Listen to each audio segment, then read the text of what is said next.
Lep pozdrav vsem, upam, da se slišimo. Danes imamo temo o pravu in davkih. Morda se kdo vpraša, zakaj sem jaz na tem panelu. Dajmo reči, da so mi davki že od nekdaj hobi.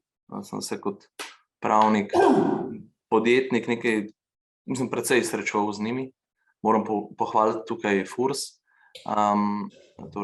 ki je vedno eden od tistih državnih organov, ki so bili zelo proaktivni, propulzivni in res zgled drugim. Tudi zato morda dva nekdanja sodelavca na FURS-u sedaj, gospod Jenko in gospod Grum, oba pri meni na ministrstvu. Kakorkoli, sodelujoči danes so Ivan Simič, direktor Finančne uprave Republike Slovenije, Valerijo Valefuoco, odvetnik iz istoimenskega odvetniške pisarne, Marjan Vakovnik, Zveznega ministrstva za finance iz Avstrije in pa gospod Mihael Pojevič iz odvetniške pisarne Blaž Pate in partnerji. Dovolite mi kratek uvod, preden predam besedo kolegom. Učinkovit davčni sistem gotovo predstavlja temelj stabilnosti virov financiranja javnofinančnih blagajn v Sloveniji, sta pa njegova bistvena sestavna dela na eni strani razvojno naravnana davčna politika, torej vsebina, in pa na drugi strani učinkovito pobiranje dajatev, torej izvajanje davčnih postopkov in organizacija dela FURS. Torej, vsa leta vedno poslušamo o potrebnih spremembah davčne politike. Redko je, redko kater podsistem tako zelo zadeva vse kot ravno davčna politika oziroma davki, in seveda so vedno pozivi za spremembe. Res je, da je potrebne spremembe nakazala že študija OECD iz leta 2018 in če povzamem ključno usmeritev, Slovenija potrebuje celovito davčno reformo, s katero bo presegla oziroma dosegla davčno prestrukturiranje in preusmerila obremenitev s prispevkov za socialno varnost zaposlenih na splošno obdavčenje, torej dohodnino, davke na nepremičnine in DDV. Podrobnosti ne bom šel, bi pa neko malenkost dodal glede učinkovitega pobiranja davkov.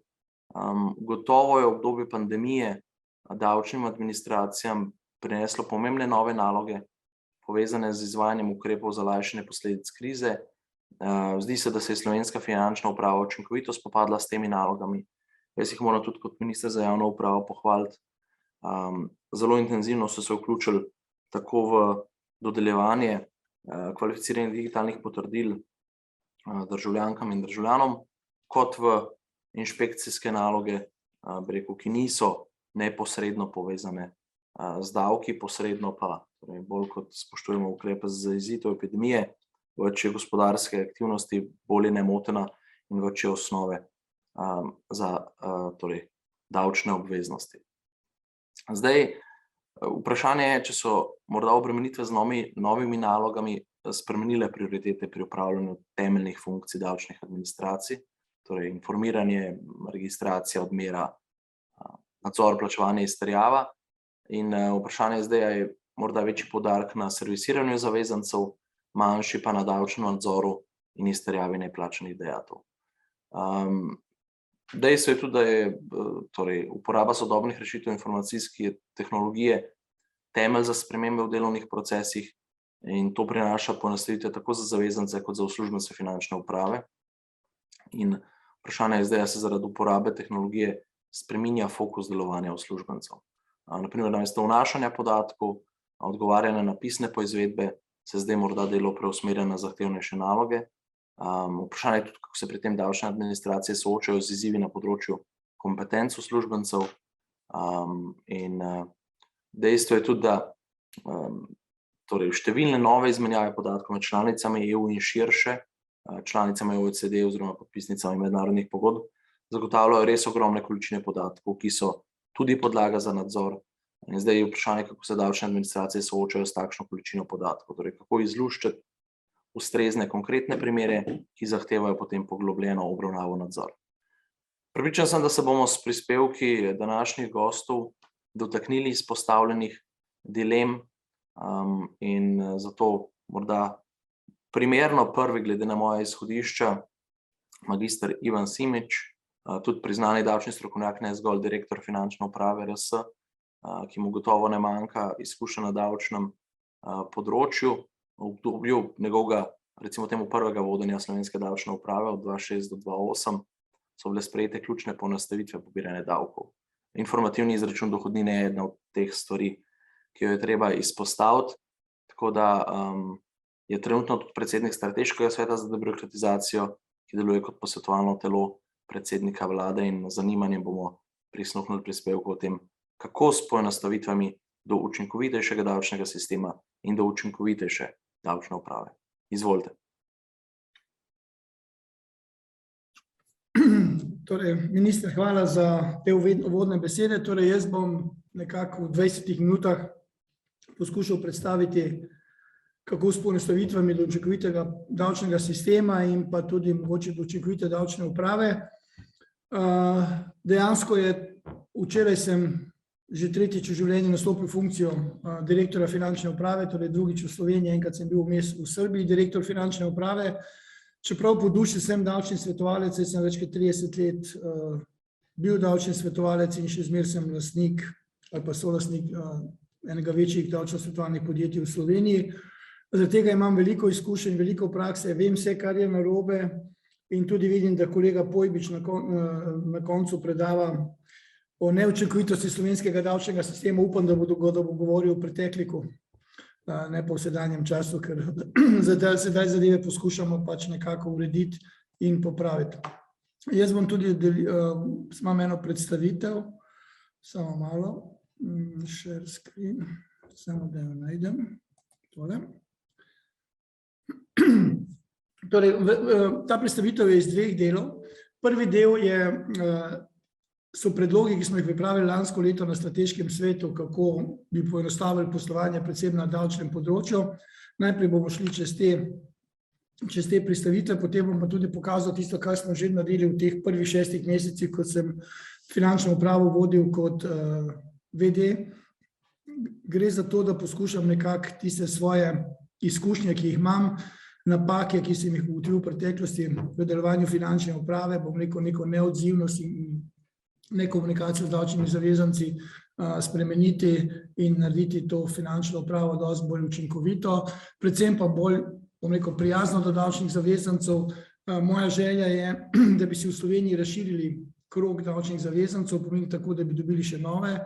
Z zakonodajo, ki jo imamo danes, je to nemogoče, torej v Sloveniji so davki zelo visoki. To pomeni pri 72 tisoč evrov, nad 72 tisoč evrov si že do 50% obdavčiti z dohodnino. Prispevki so tudi dokaj visoki, ampak tam imam jaz drugačno stališče, ker visoki prispevki prinašajo tudi, bom rekel, določene pravice, tako zdravstvene kot na področju pokojnine. Ampak prav gotovo na področju dohodnine bi lahko nekaj naredili in nekaj predlogov smo že lani podali v okviru strateškega sveta, katera bom predstavil, in veliko teh je tudi Ministrstvo za finance vključilo v svoj predlog zakona o dohodnini in pa zakona o davku dohodkov pravnih oseb, zakon o davku dohodka pravnih oseb je še sprejet, zakon o dohodnini pa se pričakuje, da bo sprejet v mesecu decembru, ko ne bi tudi bil sprejet prvi zakon o debirokratizaciji, katerega smo pripravljali lansko leto, nekaj letos do spomladi. Tudi pri tej vladi in pri tej koaliciji se vidi, da se želi, bom rekel, urediti davčno področje, da želi znižati davke, ampak največ težav imamo dejansko s sindikati in pa z opozicijo, za katero jaz pravim, da v duši ve, da so to pravi predlogi, ampak glasujejo pa pač drugače. Torej, mi imamo sedaj, govorim reko obrazec. Reko obrazec je obrazec, katerega predložiš finančni upravi, ko izplačuješ dohodke, torej mi gremo sedaj iz 5 reko obrazcev v enega in pa še en statistični obrazec bomo vključili not. Torej, mi smo lani tudi predlagali, da bi uvedli informativni mesečni obračun DDV-ja, kar bo v bodočnosti prav gotovo prišlo, kajti pogoje e-račun. Tukaj se spet potem pojavljajo določeni nasprotniki teh zadev, ampak enostavno bo potrebno ustrajati. Predlagali smo takrat znižanje obdavčitve dohodkov iz kapitala, obrestne dividende in kapitalskih dobički iz 27 na 25, potem znižanje obdobja, ko ne plačaš več davka na kapitalski dobiček iz 20 na 15, to je Ministrstvo za finance predlagalo, znižanje obdavčitev najemnin smo predlagali lani, vidite na koncu spodje 15%, torej ta predlog je sprejet, 15%, tudi normirani odhodki bodo še ostali, ni pa bil sprejet predlog finančne uprave, da bi ukinili uveljavljanje dejanskih stroškov pri najemu in dejanskih stroškov adaptacije, s čimer se lahko, bom rekel, tudi strinjam, ker pač nekateri imajo večje stroške, ampak ta uveljavljanje teh dejanskih stroškov predvsem pomeni veliko administriranja v finančni upravi. Potem smo predlagali izračunitev datumov plačila akontacije in prispevkov pri samostojnih poklicih, to je tudi predlog Ministrstva za finance. Predlagali smo ukinitev normiranih odhodkov do 100.000 evrov med 50 in 100, kajti trenutno imamo tako ureditev, da tisti, ki izberejo plačevanje davka kot normiranci, torej normiranimi odhodki, če povem samo banalen primer, če ima nekdo 100.000 evrov prihodkov, bo plačal 4.000 evrov dohodnine, kar je zelo, zelo, zelo ugodno, ampak zaradi tega sem jaz pač predlagal, da bi to mejo znižali, na drugi strani pa imamo pač predloge drugih, da bi šli na 200 do 300.000. Predlagali smo tudi dali zvišanje splošne olajšave za 500 evrov, Ministrstvo za finance je bilo še dosti bolj hrabro in so to olajšavo še zvišali, kar je spravim tudi dobra popotnica za vse zavezance, tudi tiste, ki bi mogoče kdaj želeli priti v Slovenijo, kajti v naslednjih letih 4 je predvideno, da bi se ta splošna olajšava dvignila na 7.500 in na ta način bi se tudi mogoče približali nekje tisti avstrijski, ko imajo prvih 11.000 neobdavčenih. Naša velika želja je bila, da bi se prenehalo obračunavanje socialnih prispevkov nad zneskom 6.000 evrov. To je tudi moj predlog že iz leta 2011, ko sem bil član fiskalnega sveta. Že od takrat to predlagam. Potem smo ta predlog vključili v zakon o debirokratizaciji. Bila so zelo veliko nasprotovanja in ki je bil zakon o debirokratizaciji ogrožen, da ne bo šel čez parlament, smo potem to zadevo umaknili, ampak jaz računam, da bo v naslednjih letih ponovno vložen ta predlog. Enostavno nekateri v Sloveniji, to so predvsem sindikati in pa opozicija, ne morejo ali pa ne želijo dojeti, da je obračunavanje prispevkov nad določenim zneskom pač neracionalno, nepotrebno in tudi destimulativno za vse tiste, ki imajo večje plače, zaradi tega prav gotovo ne bodo potem izbrali Slovenijo. Socialno kapico, če jo tako imenujejo, imajo v Avstriji in tudi v mnogih drugih državah, mislim, da jih 18 v Evropski uniji, ampak nismo pač uspeli s tem skozi priti. Tukaj sem dal samo en primerjalni izračun, da vidite, čakajte, kje imam 1100, tukaj imam tisto, kar nenehno govorijo, ko vlada gre v znižanje obdavčitve, pomeni ali povečuje splošno olajšavo ali karkoli naredi, slišimo samo odgovore nasprotnikov, želite razbremeniti najbolj bogate. Ampak normalno je pri naši progresiji, da tisti, ki veliko zaslužijo, tudi veliko davka plačajo. In tukaj imam ti dve tabeli, pri 1000 evrov bruto plače in 6000 evrov bruto plače pomeni, gre za 6-krat večjo plačo, ampak dohodnine se pa plača 24-krat več. Pomeni, prav gotovo je progresija zelo velika in zaradi tega je normalno, da največ od vseh znižanj davkov imajo tisti, ki imajo visoke dohodke. Tukaj ni nič takega pomembnega. Pri potnih stroških smo predlagali poenostavitev, da se ne bi lovili s tistimi računčki za prevoze in tako naprej, da bi bilo 10 centov kilometer, na koncu je obdelala zadeva 16 centov, kar je tudi v redu. Predlagali smo obdavčitev kriptovalut takrat, danes je zakon o obdavčitvi kriptovalut oziroma unovčenju kriptovalut pripravljen.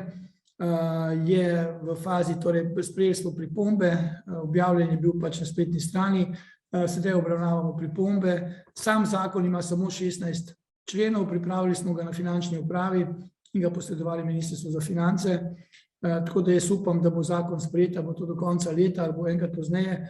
Želim si, da bi to bilo, če se le da, do konca leta, torej predvidena je 10% stopnja za unovčenje, če bo kdo želel ugotavljati dobiček pri prodaji in nakupu kriptovalut, pa bi bila 20% obdavčitev.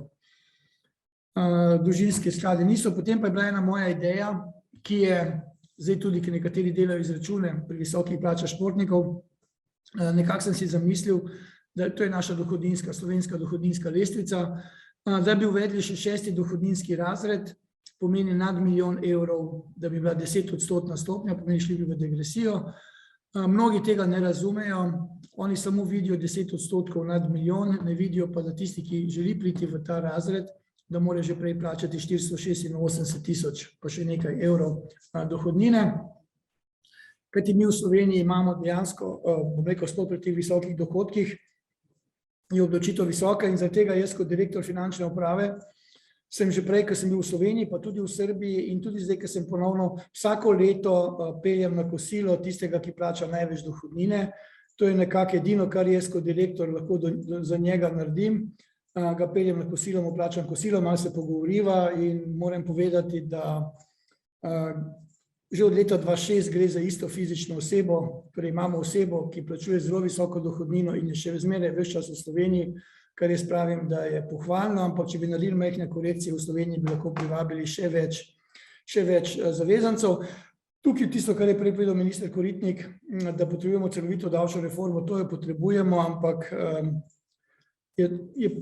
problem je samo ta, da mnogi ljudje ne vedo, zakaj gre, mnogi se ne spoznajo na to, dosti da nekomu rečeš, da gre za utaje, torej če imaš nižji davek, da bo potem šlo za utaje, da bo ne vem kaj. Če omeniš neko državo, ki ima nižjo davčno stopnjo, pravijo, to je offshore, čeprav mi imamo offshore v obliki SP-jev in tako, in to so ti nenehni pogovori. Prav gotovo pa mislim, da tisti, ki se ukvarjamo z davki, vemo, kakšno davčno reformo bi potrebovali in kaj bi bilo potrebno narediti. Tukaj smo še predlagali zvišanje teh dohodnine, ki se lahko nameni za donacije, to je tudi v vmesnem času sprejeto in je zdaj že 1%. Obdavčitev motornih vozil je bila tudi urejena, torej davek na motorna vozila je med tem časom zakon bil spremenjen, je sedaj to knjižje, da se ti dragi avtomobili ponovno kupujejo in registrirajo v Sloveniji, ne hodijo več v Nemčijo in pa na Slovaško. Če grem naprej, samo malo.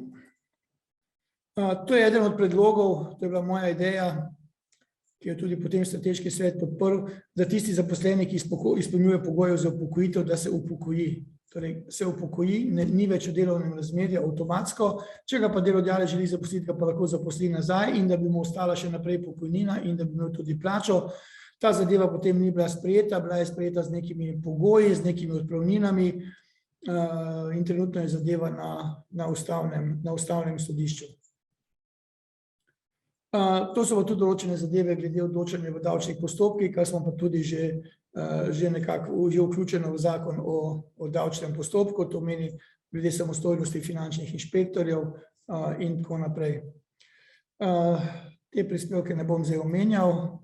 Boljša dostopnost do zaposlenih FURS bo predstavil v nadaljevanju, kaj smo naredili v 6 mesecih. Premik izplačila datuma plač iz 5. v 15. meseca v državni upravi oziroma v javni upravi. To je tudi izvedeno, tukaj mislim, da je največ zasluga, pa veliko zaslug. Bila je moja ideja, ki se je porodila po informacijah, ki sem bil na Ministrstvu za notranje zadeve, kjer je, ne vem, veliko ljudi se ukvarjalo samo z obračuni akontacij in poračun akontacije, ker prej, ko je bila plača 5. v mesecu, si moraš 26. v predhodnem mesecu vse zaključiti in potem so bile akontacije izplačane, drug mesec poračun in potem, ko je bila sprejeta odločitev, da se gre v to, je Boštjan Koritnik, torej minister, odigral veliko vlogo, da se je pogovarjal z sindikati, z vsemi temi in na koncu je bila pač potem en dan sprejeta odločitev, da se ta datum predstavi in danes ni nobenih težav glede tega, bilo je pa naštetih ne vem koliko težav, kaj bo vse treba. Informatiki so rekli, da rabijo 11.000 ur, da bodo lahko prilagodili spremembo iz 5. v 15. meseca, ampak danes ta zadeva poteka brez večjih težav. Tisto, kar bi pa rad še naslednjih 6-7 minut, kar bi rad povedal, da vam sam predstavim, kaj smo na FURS-u naredili, odkar sem prišel kot vršilec dolžnosti. Torej, FURS je bil do mojega prihoda zaprt, torej nisi mogel skoraj na telefon nobenega dobiti, komunikacija preko mailov je bila zelo otežena in tako naprej. bila je možna samo komunikacija preko informativnega centra, ki so pa bili zelo obremenjeni, tudi sam osebno, ko sem klical, so mi rekli, vaša čakalna doba je 30 minut, ena moja kolegica je imela čakalno dobo 82 minut, da ne govorimo o tem, da te mogoče 3-4, če vmes vrže dol, ker pritiskaš tipko 1, tipko 4, tipko 3, tipko 2 in tako naprej. Torej, ko sem prišel, sem prvo odprl vse naslove elektronskih pošt, bom rekel, vodi oddelkov v celotni finančni upravi, tako da so lahko zavezanci komunicirali z njimi preko maila. Naslednja poteza, ki je bila ta, da sem rekel, da pač, ko iz finančne uprave kličemo zavezanca, da se ne izpiše več generalna številka s 3 ničlami na koncu, ampak da se izpiše telefonska številka, bom rekel, zaposlenega v finančni upravi, ki kliče zavezanca, da lahko zavezanec kliče njega nazaj. Prej se je dogajalo, da je 200 zaposlenih v finančni upravi klicalo 200 zavezancov, potem je pa teh 200 zavezancov ni mogel klicati njih direktno, ampak vsi so klicali na infocenter. In potem na infocentru se je dogajalo to, ko se ta zadeva je zdaj rešena in poteka normalno in tudi zadnjič se mi je ena kolegica iz infocentra zahvalila, da so zdaj malo razbremenjeni. Naredili smo eno ponastavitev pri odmeri davka na promet nepremičnin, ta je bila zadeva zelo komplicirana, ker je bilo zelo obsežno, ker je bilo tega veliko, je to trajalo tudi po 20-30 dni, mogoče v kakšnih primerih hitreje. Brez zakonske spremembe sem pač svojim sodelavcem naročil, da ko dobijo popolno vlogo za odmero davka na promet nepremičnin, da v 3 dneh po elektronski pošti pošljejo zavezancu obvestilo, koliko davka mora plačati in na kateri račun. Normalno to je bilo določeno za nepremičnine do vrednosti 100.000 evrov, katerih pa je v podatkih, ki sem bil cirka 80% vseh prodanih nepremičnin, od katerih se odmerja davek na promet nepremičnin. In potem on, ko plača, takoj dobi pogodbo. Potem smo šli takoj v razgovor z notarsko zbornico, kar je bilo še hitreje, da notarjem več ne bo treba pošiljati originalnih pogodb na odmero davka na promet nepremičnin, ampak pošljajo v digitalni obliki, pomeni elektronsko. Furs sporoči, koliko je treba plačati, davek se plača in potem dobijo notarji v digitalni obliki nazaj potrdilo, da je davek plačan in lahko zadevo tudi odnesejo naprej. To, če grem samo še malo. Torej, če želimo imeti sodobno davčno upravo, moramo komunicirati z davčnimi zavezanci. Torej, finančna uprava danes komunicira z davčnimi zavezanci, omogoča jim, da nas pokličejo, tudi jaz sem za vse zavezance dostopen. Želimo si njihove predloge, želimo si njihove komunikacijo, tudi v določenih spornih primerih želim, da se usedejo skupaj davčni svetovalci in zaposleni v finančni upravi in najdejo neko rešitev. Letos smo tudi uvedli tako imenovane davčne počitnice, da smo omogočili zavezance v poletju, da so nekoliko razbremenjeni, kar je pomenilo spet določeno, bom rekel, neko njihovo razbremenitev. O tistem obrazcu sem že govoril, združujemo 6 obrazcev v en obrazec, želimo zadevo poenostaviti, razbremeniti davčne zavezance, da ne bodo več imeli toliko pošiljanja teh podatkov. Tisto, kar je tudi, mi imamo mobilno enoto naših zaposlenih, ki hodijo okrog in so kontrolirali izdajanje računov in tako naprej. Te mobilne enoti smo sedaj po mojem prihodu dodali še novo nalogo, da hodijo in tudi novo ustanovljena podjetja opozarjajo, kaj morajo storiti, če so ustanovili novo podjetje, katere obračune morajo predložiti finančni upravi, da ne bi prišlo do nekega kaznovanja. Torej gre za neki, bom rekel, drugačen pristop do zavezancev oziroma do podjetnikov. In mislim, da informacije, ki jih imam, so podjetniki, bom rekel, ta nastop sprejeli, bom rekel, z odobravanjem. Potem tudi vsi tisti, ki delajo v tujini, teh je kar nekaj, so danes, še zmeraj morajo vsako leto v januarju, ko dobijo prvo izplačilo nekega dohodka iz tujine, ga morajo prijaviti in potem dobijo odločbo, da se jim umerja akontacija. To vem, da tudi nekateri od vas verjetno delate. Torej, moj predlog je bil, to že takrat leta 2006 smo to zadevo tako uredili, se je pa v poznejših letih to spremenilo, da se ta napoved vloži samo enkrat, ko dobiš prvi dohodek, potem pa jo lahko vloži spremembo, samo če pride do več kot 10% dviga ali pa povečanja, bom rekel, tega prejemka ali pa dohodka iz tujine.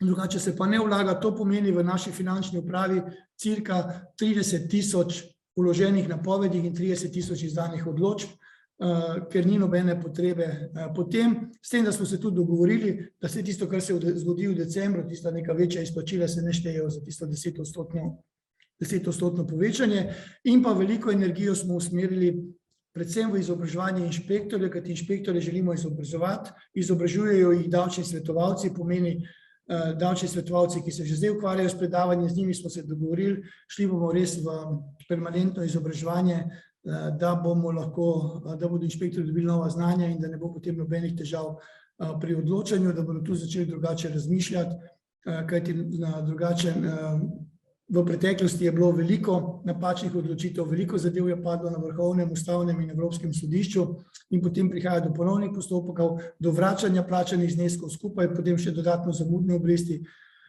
Tega si pač enostavno ne želimo in tudi zaposleni so rekli, da niso imeli dovolj izobraževanja do sedaj in to želimo sedaj nadoknaditi in pa normalno spoštovali bomo vse odločbe sodišč, ki so sprejete, a se z njimi strinjamo ali se pa z njimi ne strinjamo.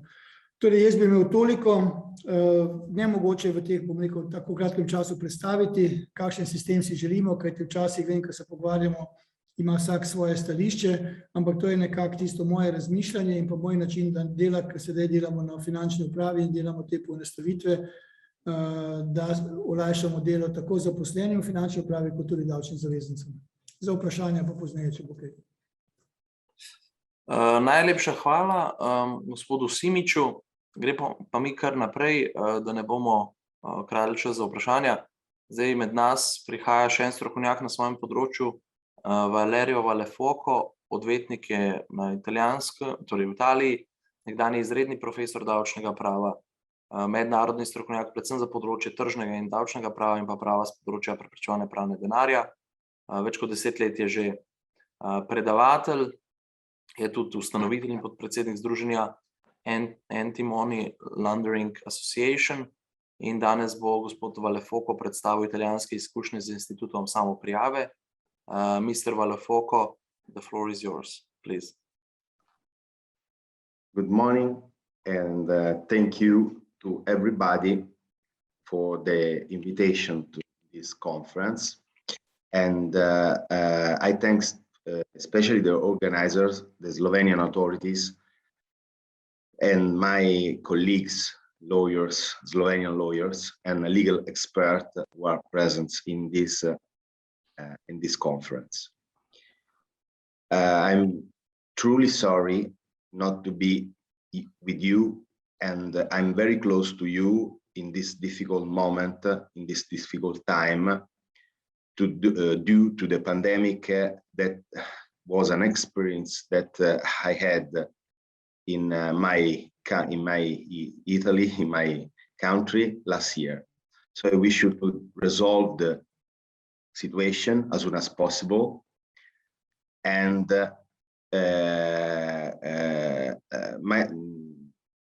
I hope that you will done the right things like we have done in Italy. So good luck and thank you to be here. My speech summarize my professional experience, my academic experience, also as a consultant to the Financial Commission of our Parliament, which has seized me several times in both formal and informal hearings for the approval to the law on voluntary disclosure in Italy and the implementation of the 4th directive on anti-money laundering in Italy.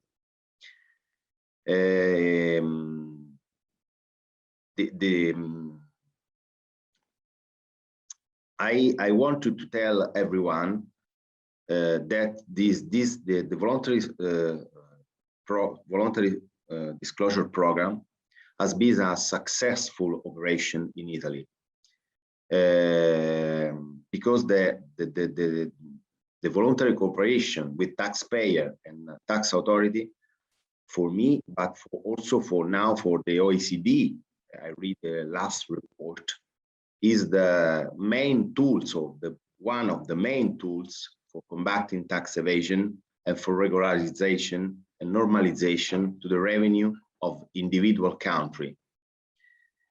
The transposition of the latest European Union directive on combating money laundering through the criminal law has expressly provided for money laundering offense as a tax offense punishable through Europe. So there is a tax money laundering in Europe, in all Europe. Lastly, I want to explain that there is a new directive of cooperation that the name is DAC 6. DAC is Directive of Administrative Cooperation, which provided for the reporting of suspicious cross-border tax transaction will be a formal tool for combating tax evasion. And lastly, I want to tell you that also in Italy now we have a problem and a solution. We have a problem with the person who have gained many money with the virtual asset and crypto asset. So also this operation of voluntary disclosure could be a formidable tools to solve this problem and to give a hand of the revenue of our countries. Like my experience about voluntary disclosure program in Italy, I give you some number that could be interesting for you.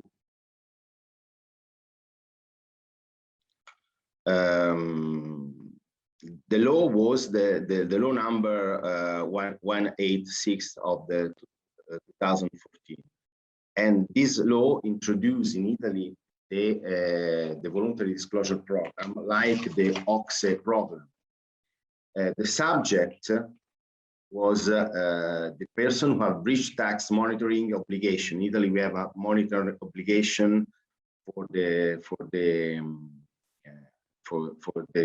money that you have in outside our country. The person who have commit violation relate to the obligation to declare income generated in Italy. So there is a international voluntary disclosure and a national voluntary disclosure. The cost of the operation was very low because compliant with the European law, it doesn't reduce the cost of the tax, so they pay all the tax due, but we reduce dramatically the penalties and the interest paid. I can give you an example. For example, in the blacklist country, we have penalties that start from 15 to 30% of the money that you don't declare. But this sanction was reduced to the 1%. For the no blacklist countries, we have maximum 0 with voluntary disclosure, 0.5% of penalty. So the penalty was very reduced. How work in Italy voluntary disclosure? The question is not anonymous. The applicant was the taxpayer. You must disclose the investment and the income information, must be clearly reconstructed. There is a reduction of the administrative tax penalties, the amount which vary conditions expressly provided for by law and met. This is very important. A non-punibility is guaranteed for the max tax crime, for the crime of money laundering when committed in relation with not punishable tax crime, and for the new crime of self-money laundering, without speaking the well-established structure of the ordinary anti-money laundering safeguard. And if it's possible, I want to the help of my colleague Dan Terpin that explain a little things about this problem, because this problem was for us a key problem that we solve in our commission, and we have a successful operation. Damian, can you give me an help and translate from Italian to Slovenian? Solo la parte dell'autodenuncia? Sì, la parte relativa quando parliamo di non punibilità del reato di autoriciclaggio. Quello che volevo spiegare loro è che sia il riciclaggio che l'autoriciclaggio sono stati espressamente dichiarati non punibili quando c'è la voluntary disclosure. E questo è stata una nostra richiesta come professionisti, che poi ha chiesto a tutti i soggetti eventualmente concorrenti nel reato fosse estesa questa clausola di non punibilità. Questa è stata la chiave di volta per cui poi tutti quanti hanno collaborato, sia gli esteri che gli italiani. Torej, se opravičujem, da moram tako vstopiti. Gre za to, da je želel kolega zelo precizno pojasniti, da sistem odpiranja in prostovoljnega odpiranja, tako imenovanega prostovoljnega odpiranja, se pravi neke vrste samoprijave dohodkov in zneskov, denarnih zneskov, ki niso bili prijavljeni valutarnim in davčnim institucijam v državi, je funkcioniral, ta sistem je začel funkcionirati zato, ker se je v bistvu za tiste, ki so opravili to samo prijavo, jih se ni kaznovalo zaradi kaznivega dejanja zaradi kaznivega dejanja prikrivanja oziroma samo prikrivanja, se pravi, samo prikrivanje štejemo v Italiji tisto kaznivo dejanje, ko nekdo lasten denar iz lastnega kaznivega dejanja potem naprej prikriva. In ta izključitev tega kazenskega aspekta v postopku samo prijave, ki ga ureja ta zakon, je bil tisti element, ki je omogočil, da je pravzaprav zakon zaživel in doživel izjemen uspeh, v smislu, kot bo potem kolega povedal, da je ogromno ljudi, ki je imelo denar v tujini, denar spet pripeljalo v Italijo, so plačali pač davke in je bila bistveno znižane sankcije in obresti, vendar niso bili kazensko preganjeni. In to je tisto, kar je odprlo, pravzaprav omogočilo neverjeten uspeh teh postopkov. Thank you very much, Damian. The important things that I want to explain that the voluntary disclosure that revolutionized the relationship between the tax authorities and the taxpayers in order to lay a solid foundation for improving tax and compliance in the long term. In the framework of rule introduced and implementation, the tax delegation that incentivize in various ways of the collaboration between taxpayer and financial administration. So I give you the result and the numbers of the decree that we several organized to do these things. Other things that was that the framework of the rule introduced to the new law in the 2014 is consistent in the OECD guidelines. We move in the OECD guidelines on offshore voluntary disclosure programs.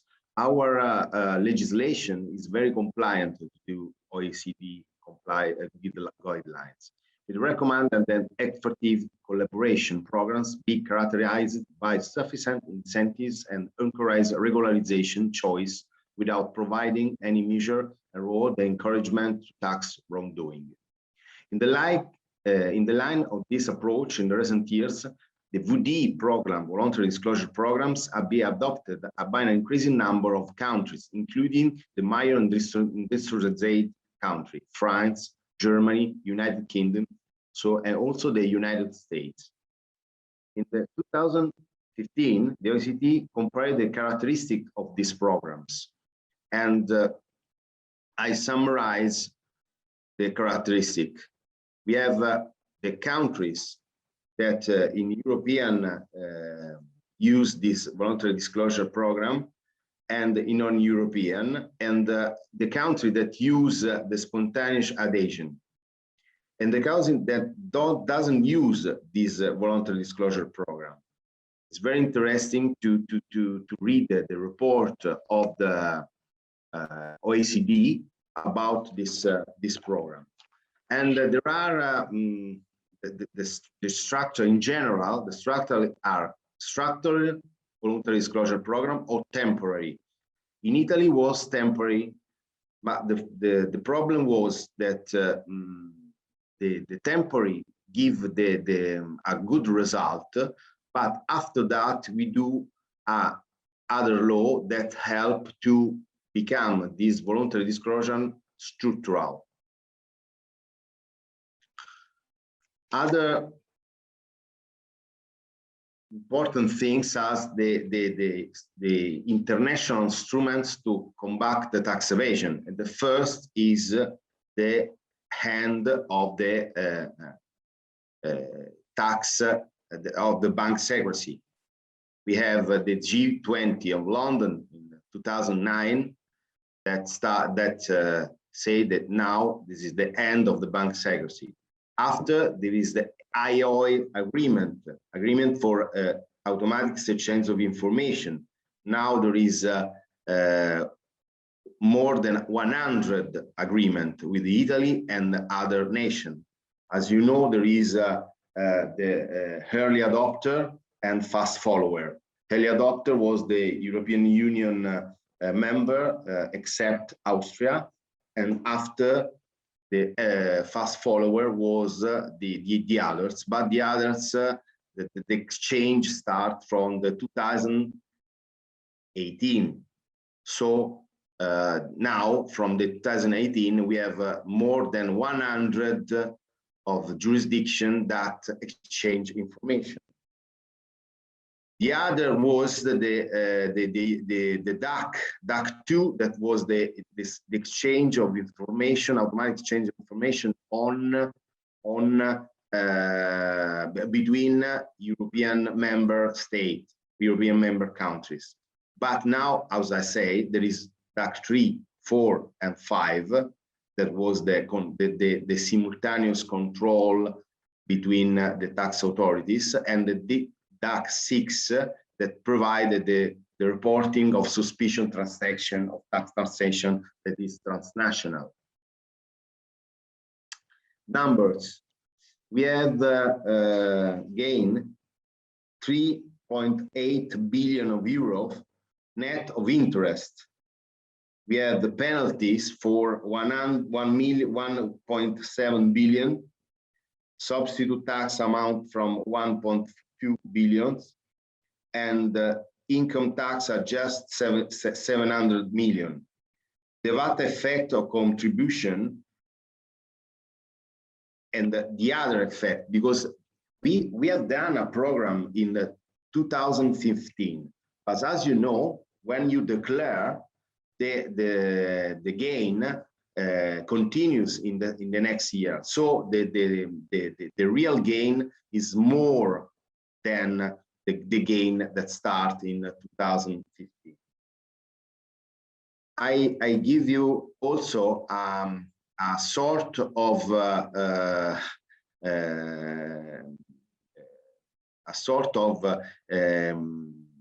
important notice about the countries that was where are the foreign asset of our citizens. The first was the Switzerland, this, with 69.6% of the total foreign asset.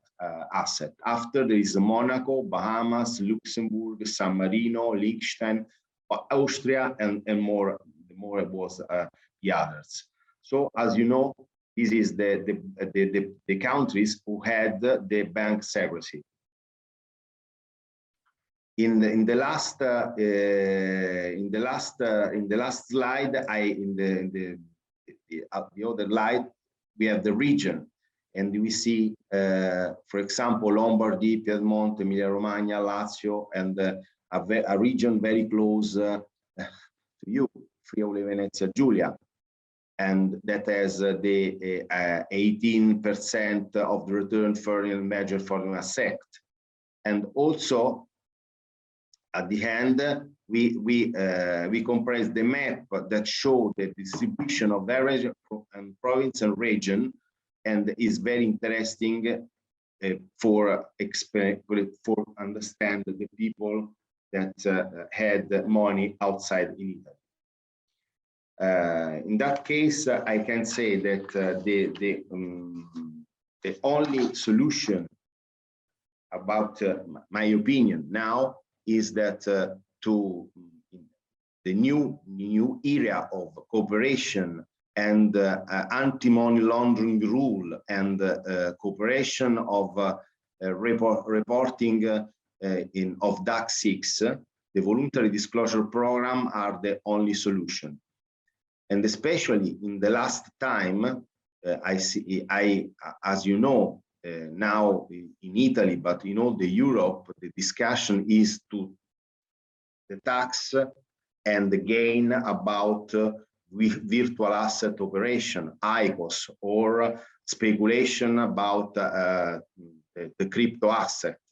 Also in Italy now, the discussion is to have tax from these taxpayers and to declare this blockchain, this virtual asset. For me and for the others experts, one of the most important solution will be a new voluntary disclosure program, or a discussion with our IRS to solve this problem that is very urgent to solve. Thank you for your attention, and thank you very much, and I will able to have your questions about our experience, or receive email about it. Thank you very much indeed. Thank you. Questions will follow later at the end. Zdaj pa mi dovolite, da torej preključim nazaj na slovenščino. Veseli smo, da lahko danes gostimo Marjana Vakovnika, koroškega Slovenca, pravnika, ki je trenutno vodja davčne uprave na vzhodnem delu Avstrije. Od leta 2004 do 2020 je bil regionalni menedžer avstrijskega ministrstva za finance, prej pa vodja enega največjih inšpekcijskih oddelkov avstrijske davčne uprave na Dunaju. V različnih funkcijah je sodeloval pri vseh reformah avstrijske finančne uprave v zadnjih 20 letih, član različnih evropskih ekspertnih skupin za reorganizacijo tujih davčnih uprav. In tudi on je profesor, in sicer za področje finančnega prava na Pravni fakulteti Univerze v Mariboru. Je tudi častni član Zbornice davčnih svetovalcev Slovenije in tako naprej, ampak vsekakor zdaj čas, da ga slišimo in njegov prispevek. Izvolite, kar vključite. Dobar dan, moje predavanje ima sledečo titulo: Avstrija, organizacijski sistem avstrijske finančne uprave, povezano z tematiko modela učinkovite finančne uprave. Kaj je vsebina današnjega predavanja? Sicer najprej bi rad predstavil izhodišča in okvir reforme, potem kaj so bili zunanji in notranji izzivi za reformo, kaj so zakonske osnove reforme, in potem bi rad predstavil, kako je izgledala avstrijska finančna uprava do konec leta 2020 in kako izgleda 1.1.2021 naprej. In potem bi se rad fokusiral na 3 urade, in sicer prvič na finančni urad Avstrije, pristojnosti tega urada, ter strukturo tega urada. Obenem bi tudi rad pokazal oziroma predstavil finančni urad za vele podjetja, za velike gospodarske družbe. In tisto, kar se meni zdi zelo zanimivo in seveda tudi važno za nas, je en čisto nov urad, to je urad za preprečevanje goljufije.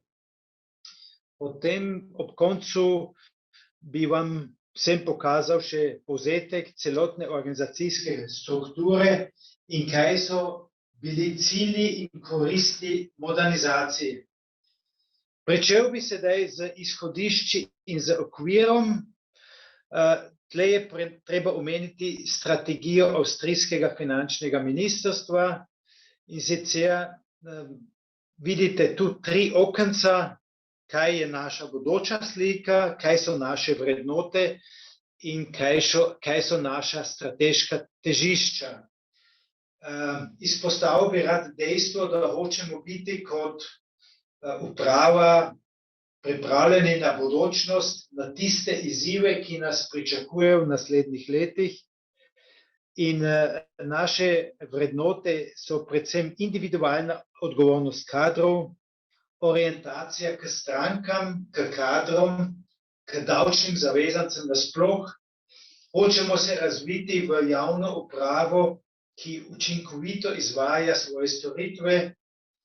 In iz proračunskega vidika je za nas elementarnega pomena tudi gospodarnost delovanja javne uprave. Seveda hočemo ob vsem tem tudi krepiti atraktivnost avstrijske finančne uprave kot delodajalec, zagotoviti moramo solidne javne finance, hočemo biti posebej servisno orientiran dejavnik v celotni javni upravi. In kar se nam zdi zelo važno, je dejstvo oziroma je naš cilj, da bi nas mednarodno zaznali kot eno javno upravo, ki aktivno izvaja svoje vloge.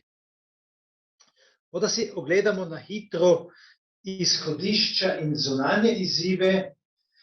Vsi vemo, da imamo veliko spremembo poslovnih modelov v gospodarstvu, da smo soočeni z internacionalizacijo, globalizacijo avstrijskega gospodarstva, da imamo tudi v Avstriji precej nerazumljivo in zapleteno zakonodajo.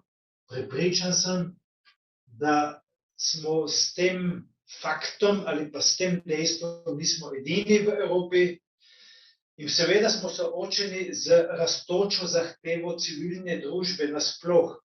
Kaj zahteva civilna družba? Zahteva servisno orientiranost in predvsem transparenco delovanja javne uprave. In opažamo tudi v naši avstrijski družbi polarizacijo na eni strani med prostovoljnim plačevanjem davkov, tako zvani tax compliance, in na drugi strani smo seveda konfrontirani tudi z organizirano davčno kriminalnostjo. In ob koncu vsi vemo, vsi se ubadamo z digitalizacijo gospodarstva in družbe. Notranji izzivi. V naslednjih letih pričakujemo precejšnji penzijski val kadrov. Baby boomer generacija se spravlja v pokoj. Seveda smo soočeni avtomatično z odlivom znanja, z odlivom know-howa. Delo narašča, kadrovske resurse so omejene in zapazili smo, da je tudi neenaka porazdelitev davčnega dela na celotnem državnem območju dejstvo. Naprimer, v velemestih so kadri soočeni z drugimi izzivi kot na podeželju. Kot pri zunanjih izzivih je tudi eden od notranjih izzivov digitalizacija uprave. In seveda korona nam je pokazala, da se moramo soočati z novimi modeli kot teleworking oziroma virtualno vodenje kadrov. Tu pokažem eno prosojnico, da vidite, kaj je bila pravzaprav zakonska osnova te reforme. To je bil tako zvani zakon o finančni organizaciji davčne uprave ali pa finančne uprave. Nemško se temu zakonu reče Finanzorganisationsreformgesetz. Pravzaprav nismo imeli samo en fork, temveč smo imeli dva taka zakona. In ta zakona sta zelo eminentno posegla v različne in raznolike druge zakone in zakonske uredbe. Gremo k prosojnici, ki vam pokaže, kako je izgledalo Zvezno ministrstvo za finance do konec leta 2020. In sicer vsega skupaj je poznala Avstrija do konec lanskega leta 39 finančnih uradov. Potem smo dodatno imeli še en finančni urad za pristojbine ter za davek na igre in srečo. Potem smo imeli še en oddelek za inšpekcijo velepodjetij, dodatno 9 carinskih uradov, en oddelek za davčni pregon in ob koncu še eno finančno policijo. Vsega skupaj, če smo si ogledali organigram Zveznega ministrstva za finance, skupaj s podrejenimi organizacijskimi enotami, je poznala Avstrija 52 uradov oziroma organizacijskih enot. Vse te urade smo skušali v okviru te reforme strniti, tako da izgleda organigram Zveznega ministrstva za finance od tega leta naprej sledeče. Poznamo samo več en finančni urad, ki je pristojen za celotno avstrijsko območje. Dodatno smo vzpostavili en finančni urad, ki je pristojen izključno samo za velepodjetja. Kaj so velepodjetja, bom pokazal pozneje. Potem poznamo en carinski urad, samo več. Dodatno smo vzpostavili, implementirali en povsem nov urad, ki se imenuje Urad za preprečevanje goljufij, predvsem davčnih goljufij. In dodatno imamo še eno inšpekcijsko službo za davek od plače ter prispevke. Na desni strani vidite še eno okence. V tistem okencu se nahaja centralna strokovna služba. Vsega skupaj imamo namesto 52 organizacijskih enot v Avstriji samo več 5 uradov oziroma organizacijskih enot plus eno centralno službo. To pomeni, da smo posamezne organizacijske enote zelo intenzivno strnili na teh 6 enot. Oglejmo si sedaj pristojnosti finančnega urada, ki je od tega leta naprej pristojen za celotno zvezno območje. Kot rečeno, ta urad je pristojen za vsa delovna področja, razen za tista, ki jih je zakonodajalec prenesel na druge urade, na primer na finančni urad za velepodjetja. Potem je ta finančni urad Avstrije avtomatično seveda tudi organ za celotno zvezno območje Avstrije in je poleg tega nadrejeni organ in tudi separatna proračunska organizacijska enota. Pristojnosti tega avstrijskega finančnega urada so urejene v zakonu o pobiranju zveznih dajatev in urad je vzpostavljen tako, da je organiziran po funkcionalnih kriterijih, je torej usmerjen po strankah finančnega urada, ali pa lahko rečemo, se je orientiral po zahtevah in po funkcionalnostih posameznih davčnih zavezancev. Kaj so sedaj ta funkcionalna področja? To so zasebni davčni zavezanci, v praksi so to fizične osebe, in in dodatno je ta urad pristojen še za mala in srednje velika podjetja ter specialno za davčne dolžnike. To pomeni za davčne zavezance, ki se permanentno nahajajo v fazi dolga napram davčni upravi. Da kratko povzamem, novi finančni urad Avstrije je pristojen za vse avstrijske privatne davčne zavezance, to se zapomnimo kot fizične osebe, ter za vsa mala in srednje velika podjetja in davčne dolžnike. Zdaj bo morda nekdo vprašal, kaj so mala in srednje velika podjetja. Pod to kategorijo padajo vsa podjetja, pri katerih letni promet ne presega meje milijona evrov. Takih davčnih zavezancev imamo po statistiki približno milijon za celo Avstrijo. Tu še enkrat vidite tisto osrčje, tisto jedro finančnega urada Avstrije, 3 področja. Prvo področje zasebniki, privatne osebe, drugo področje mala in srednje velika podjetja in kot tretje področje, to sem že izpostavil, je področje davčnih dolžnikov, davčne izterjave. Kaj se je zgodilo z bivšimi finančnimi uradi?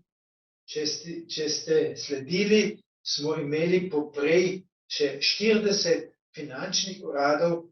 Ti bivši finančni uradi so se spremenili v tako zvane izpostave in smo jih še malce strnili, tako da imamo vsega skupaj samo več 32 takih izpostav na celotnem avstrijskem zveznem območju in potem imamo še 2 posebni operativni organizacijski enoti za zvezno pristojnostjo.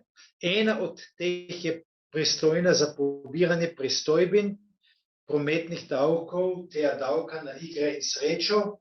In potem smo še implementirali znotraj uprave in posebni finančni servisni center, ki daje izključno informacije in pojasnila primarno telefonično strankam.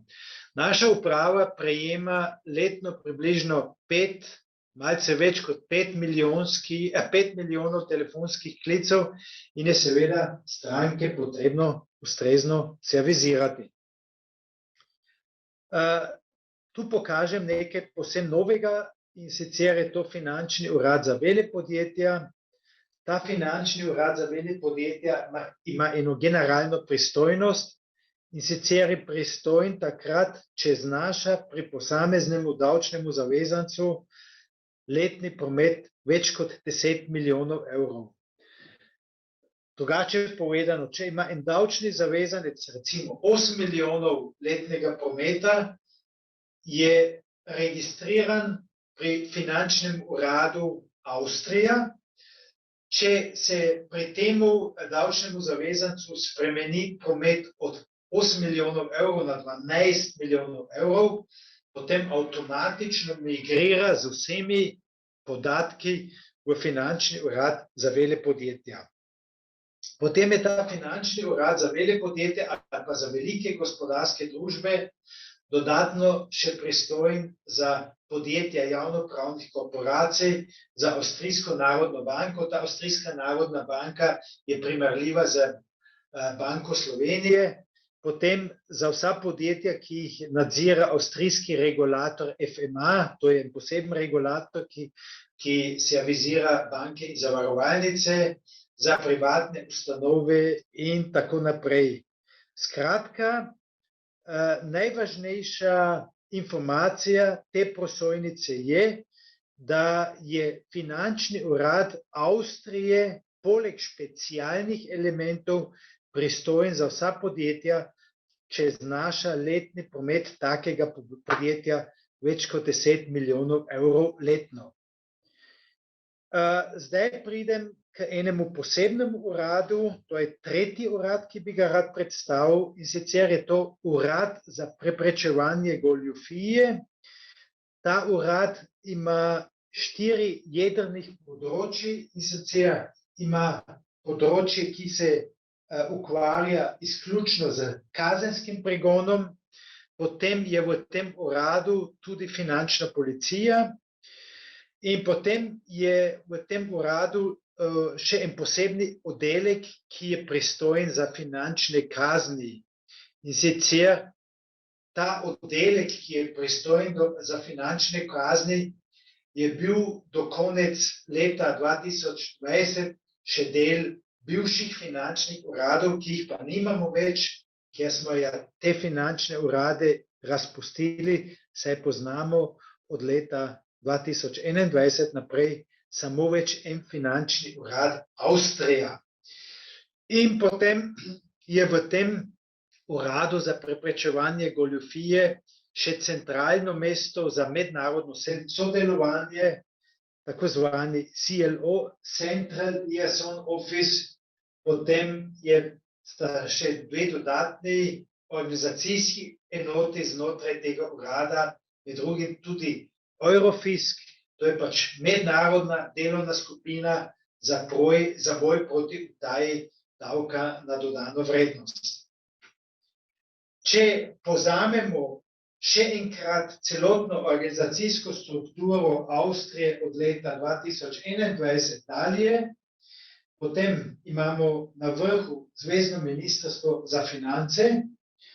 Temu ministrstvu za finance pa so podrejene različne organizacijske enote oziroma uradi kot Finančni urad Avstrija, Carinski urad Avstrija, Finančni urad za velepodjetja, Urad za preprečevanje goljufij in inšpekcijska služba za davek od plače in prispevke.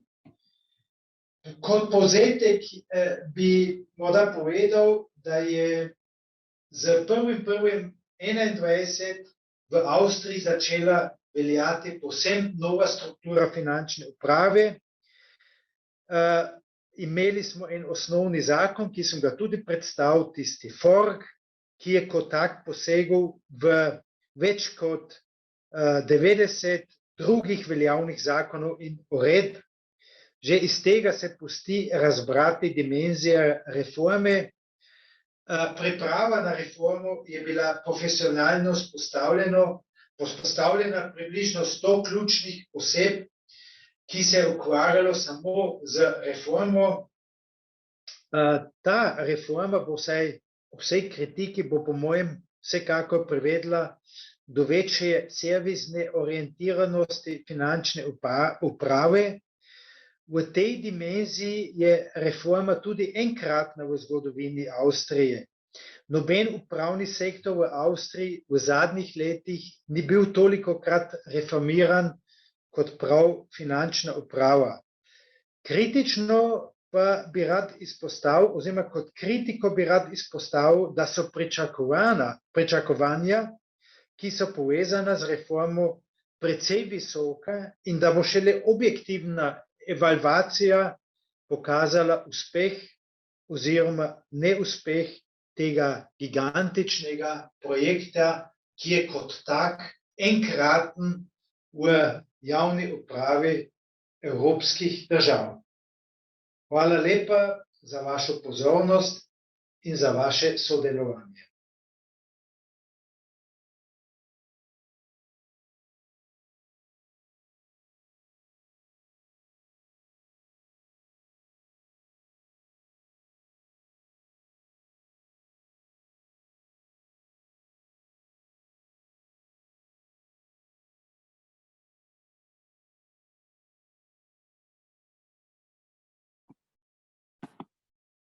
Se opravičujem, tehničnih težav danes kar ni konec.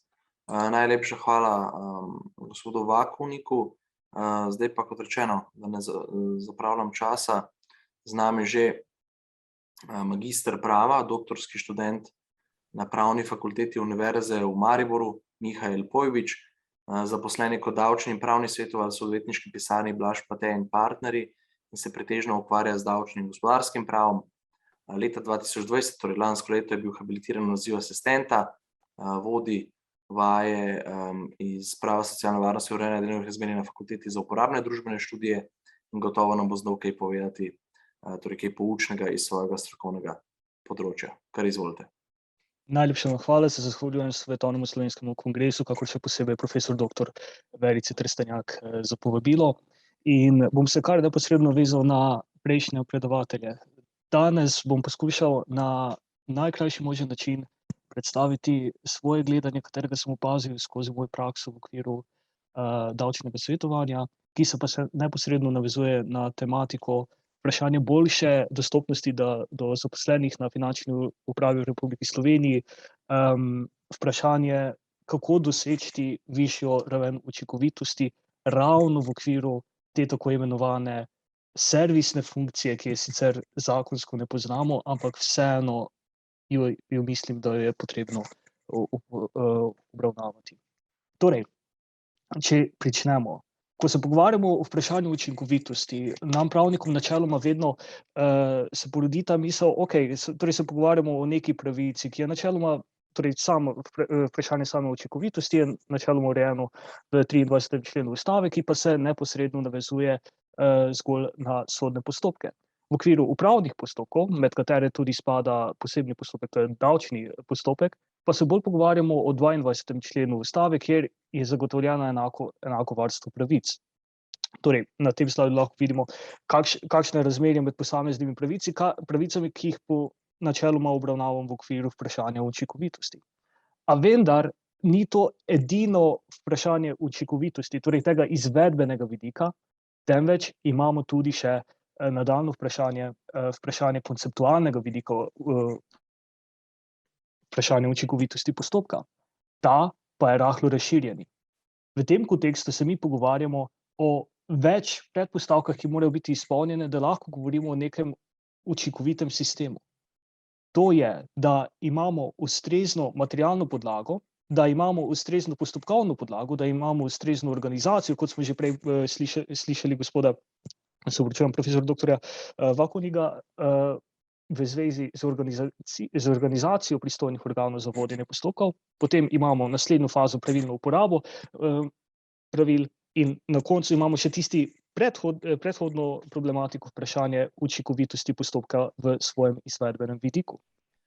S tem hočem poudariti, namen učinkovitosti ni zgolj vprašanje dejansko udejanjanje pravic v postopku, to, da gre da vodi postopek nepristranska in neodvisna oseba, kakor da je tudi zaključen v nekem doglednem času, temveč se na višji ravni pogovarjamo ravno o tem vprašanju, kako na najhitrejši možen način lahko zagotovimo najbolj pravilno udejanjanje pravic in obveznosti naslovnikov.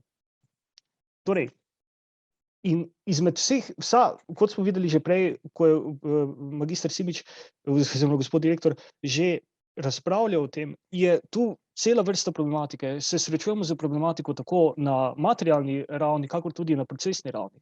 In ena izmed največjih problemov, s katerimi se srečujemo v praksi, je ravno vprašanje postopka, torej ustrezne postopkovne zakonske podlage in njene izvedbe. Torej, davčni postopki v Sloveniji so komplicirani. Še posebej za kakšnega laika je razlikovanje med posameznimi davčnimi postopki in nameni posameznih procesnih določb lahko kompliciran. Na tem PowerPointu lahko vidimo, kakšna je točno razdelitev načina ugotavljanja davčne obveznosti.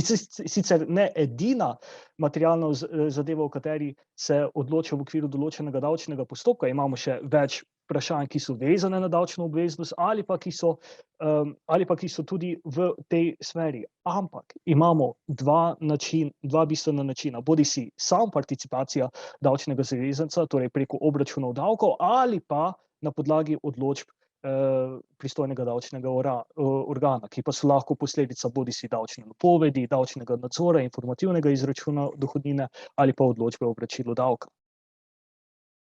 Vsem tem je skupno, kot povedano, zelo kompleksen postopek, kot je ta, tudi še posebej, če recimo se na konkretno raven spustimo, recimo vprašanje vračila preveč plačanega davka iz naslova zmanjšanja po konvenciji o izogibanju dvojnega obdavčevanja. Zelo je pomembno, kdo je podpisnik vloge, kdo je vlagatelj vloge in kam se vloga vloži. In seveda vse predpostavke, ki morajo biti predhodno izpolnjene. To je po 260. členu ZDAP-a in poznavanje tistega procesnega vidika v izogib zavrženju vloge zaradi formalnih pomanjkljivosti je zopet kompleksno.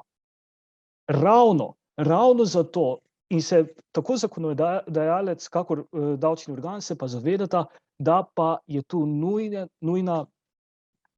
nujna pozicija davčnega organa kot upravljanja funkcije svetovanja oziroma storitvene funkcije. In temu razumevanje tega žaklja vseh davčnih postopkov pa ravno omogoča načelo gotovosti, seznanjenosti in pomoči.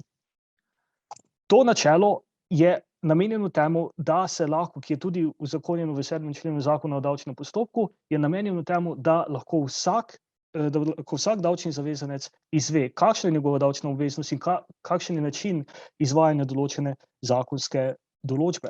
A vendar, to načelo je izvedeno oziroma je posebna vrsta še nadalje izpeljanega načela iz varstva pravic strank, varstva javnega interesa iz 7. člena Zakona o splošnem upravnem postopku. Torej, načelo gotovosti, seznanjenosti, pomoči je še nadalje razloženo oziroma še nadalje operacionalizirano v okviru pravice do nezavezujoče informacije po 13. členu ZDAP-a, po pravici do zavezujoče informacije in po pravici do sklenitve naprejšnjega cenovnega sporazuma. Torej, v slovenskem pravnem sistemu lahko zaključimo, da kar se tiče te možnosti davčnega zavezanca, da lahko izve kakšna bo njegova davčna obravnava vnaprej, je, mislim, da zadostna pravna podlaga, da se lahko tudi da se neposredno lahko dvigne telefon in se pokliče pristojno osebo, ali pa da se bodisi v obliki dopisa napiše, oziroma da se v obliki dopisa vpraša davčni organ, kako bi določeno zadevo obravnaval. Ampak problem, s katerim pa se srečujemo, pa je ravno ta, da opažamo, da je v nekaterih postopkih prisotna zadržanost davčnega organa, da bi sploh prišel bodisi v dialog, torej bodisi v pogovore o vprašanju, kakšna bi bila davčna obravnava določene problematike, ali pa način izvajanja določenega zakonskega določila. V praksi, konkretno smo se tako srečali z to, recimo 13. člen nam določa, to je pravica do nezavezujoče informacije, da ima zavezanec za davek pravico da davčni organ pravočasno, najpozneje pa v 30 dneh po predložitvi vprašanja in vseh informacij, ki so relevantne za pripravo, posreduje pojasnilo o načinu izvajanja posameznih določb. Torej, po domače povedano, moraš podati absolutno vse informacije, ki so relevantne za tvojo davčno obravnavo in je davčni organ zavezan tebi sporočiti obravnavo. Davčni organi to načeloma v določenih primerih obravnavajo rahlo drugače. Ne glede na vprašanje kompleksnosti primera, je obravnava velikokrat zelo dolga. V enem primeru, ko smo ga imeli konkretno glede vprašanja načina obračuna davčnega odtegljaja od obresti med povezanimi osebami, torej upoštevajoč priznano obrestno mero in upoštevajoč pravila o tanki kapitalizaciji, smo poslali vprašanje za popolno vlogo leta 2018. Smo v vmesnem času pozivali davčni organ, da bi lepo prosili, če bi lahko to čim prej odgovorili, zaradi tega, ker je bistveno za nekatere naše stranke. Nismo dobili nobenega odgovora na te pozive in potem smo zdaj pred 2 mesecama oziroma 3 meseci dobili odgovor glede načina izvajanja. Potem davčni organ tudi je, kot je tudi magister Simič omenil, je zelo problematična glede samega neposrednega dostopa do davčnega organa. Veš, klicati na posamezne urade, ne dvignejo, se ne odzivajo in tudi, ko slučajno pridobiš katero osebo na telefon in vprašaš vprašanje, ki bi seveda znalo imeti davčne posledice za obravnavo določenega davčnega problema, je izjemno nerodno, saj saj davčni svetovalec oziroma davčna svetovalka, ki je na drugi strani, oziroma uradna oseba, načeloma pove, to pa boste morali vprašati moje nadrejene, jaz vam lahko tako okvirno povem. Kar pa je zelo nerodno zaradi tega, ker če si zaposlen na določenem mestu, ko obravnavaš točno to problematiko in ki boš tudi odločil oziroma vsaj vodi postopek v tej zadevi, kjer bo nujno odvisna pravilna uporaba prava, je rahlo nerodno.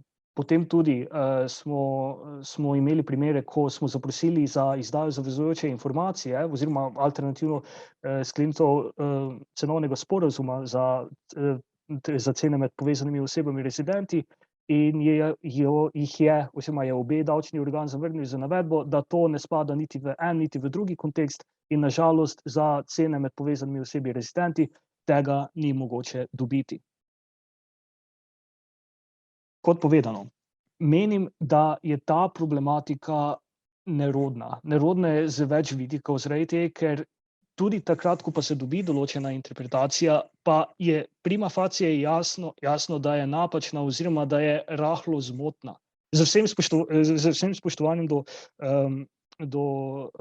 uradnih oseb, vendar dialog, kot bi si ga želeli, torej ne v primeru vprašanja, da kako najmanj davka plačati, ampak kako bi sploh davčna obravnava bila mogoča, se zdi, da je izjemna zadržanost s strani davčnega organa kot takega glede obravnave vprašanj. Zdaj moramo poudariti, pa tu imate tudi spodaj na PowerPointu napisane določene primere, katere smo zaznali. Velja pa poudariti, da v zadnjem času je z vodenjem magistra direktorja Simiča je mogoče opaziti velike napredke. Tako željo po dialogu oziroma možnosti po dialogu, vključitve javnosti v zadeve oziroma strokovne javnosti v okviru interpretacije posameznih določb, kar je zelo pohvalno, kakor tudi nameravane spremembe k zakonodaji, ki zopet postopek kot sam ne sme biti namenjen sam sebi, temveč primarno udejanjenju pravic in obveznostih njenih naslovnikov. Kakor hitro omogočimo, da je interpretacija pravilna oziroma uporaba v konkretnih primerih pravilna, je postopek svoje dosegel. Dolžnost komuniciranja, dolžnost preprečevanja davčnih sporov, kar nedvomno izhaja iz izvedbe dialoga, iz izvedbe načela gotovosti iz poznavanja davčnih predpisov, pa vodi tudi do 3 zelo relevantnih posledic. Prva stvar je nedvomno v kontekstu sodbe 10 IPS/22/2020, katera je izrecno navedla, da bodo sodišča morali začeti izvajati oziroma izvrševati in razpisovati glavne obravnave za obravnave v zvezi z upravnimi zadevami. Navedeno, kot smo tudi dobili sporočilo se strani Vrhovnega sodišča, bo zavleklo postopke. Nujno je, zaradi tega, ker do davčnega spora pride kdaj, kadar gre za, oziroma lahko pride iz več razlogov, ampak ena izmed glavnih zadev je, ko pride do različnega razumevanja davčne zakonodaje, do različne uporabe norm. In menim, da se lahko ta problematika razčisti, je nujno, da se začnejo veliko bolj resneje jemati vse pravice do informiranja v okviru načela gotovosti, da se tudi te nejasnosti vsaj izpilijo do neke mere, ker drugače bo država zopet imela problem, ko bo, zdaj pa če se vrnemo na 23. člen Ustave, reševala zadeve neučinkovito oziroma da bodo zadeve pred sodišči trajale absolutno predolgo, čeprav to ne bi bilo potrebno. Potem drug kontekst, v katerem se načelo gotovosti, seznanjenosti in pomoči mora še toliko bolj upoštevati, je, da je pravo vedno stvar razlage. Lahko se mi pogovarjamo v nedogled o načelu Jura Novit Kurja, da bi morali davčni organi poznati in pravilno uporabljati pravo. Vendar razlaga kot sama je vedno proces razlage in več kritičnih oči, ko gleda na posamezno določbo, in bolj, ko so ta kritična razmišljanja naslovljena, močnejša je tudi končna uporaba določenega določila. Zato menim, da je vključevanje strokovne javnosti, torej bodisi vseh inštitutov, ki jih poznamo v Sloveniji, z davčnega prava, bodisi posameznih organizacij, posameznih strokovnjakov, profesorjev, mislim, da nujno tudi to vključevanje ravno v tem kontekstu. In končno, ko se pogovarjamo o davčnem pravu kot podveji upravnega prava, moramo venomer upoštevati, da gre za izvrševanje, oziroma da vedno mora biti izvrševano v kontekstu pravne države, kjer se gradi zaupanje v pravo, kjer ni neke parole oziroma nekega mišljenja, ja, saj pa davčna je tam samo, da pobere davek. Ne.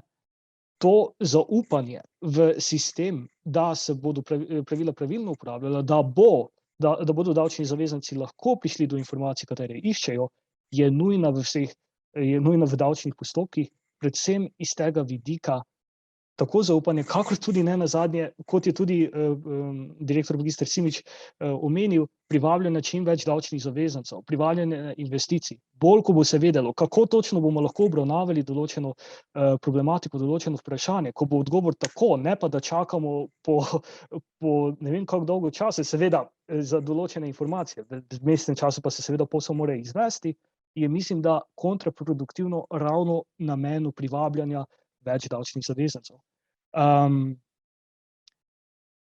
Mislim in je nesporno, da še posebej, kadar se tiče mednarodnih davčnih postopkov, katere tudi raziskujem, torej konkretno postopek skupnega dogovarjanja mednarodne arbitraže, informiranje davčnih zavezancev, preden si naberejo stroške z spori, kakršnikoli se potem razvijajo, je absolutno nepotrebno.